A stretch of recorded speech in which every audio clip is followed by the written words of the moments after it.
que je veux relever aujourd'hui, c'est la différence qu'il y a entre le toucher et le parler. Lorsqu'on touche une personne, alors on est épris par la personne, par un plaisir et un contact physique et superficiel. Lorsque par contre on parle avec une personne et on discute avec une personne et qu'on se rapproche et qu'on apprend à connaître une personne par la parole et par le dialogue, alors on apprend à connaître la personne de façon profonde et intérieure.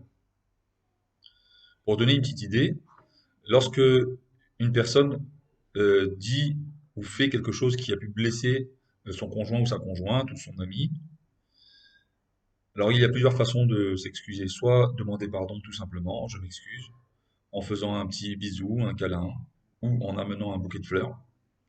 Et à ce moment-là, on aura pensé la souffrance, on aura pensé la douleur par un bisou, par un câlin ou par un bouquet de fleurs. Par contre, lorsque je vais m'excuser à travers la parole, le dialogue, écouter celui qui a été blessé, pour qu'il puisse extérioriser sa souffrance et sa douleur, alors à ce moment-là, le pardon sera beaucoup plus profond. On peut faire l'expérience autour de nous. Est-ce qu'il est plus simple de demander pardon par un câlin ou de demander pardon par la parole? Est-ce qu'on a réussi déjà à embrasser quelqu'un, pas physiquement, enlacer quelqu'un, non pas physiquement, mais embrasser et enlacer quelqu'un par la parole? Envelopper une personne d'amour, de tendresse et de sécurité, non pas par des gestes et par des câlins, mais par une discussion profonde, sincère, et surtout en étant capable de garder le silence et d'écouter celui qui est en face de nous.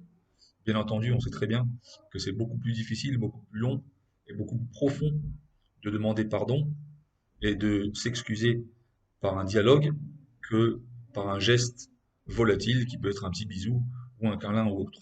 Ça ne veut pas dire qu'il ne doit pas exister de câlin et de tendresse. Bien sûr qu'il doit exister, mais au moment où il est opportun.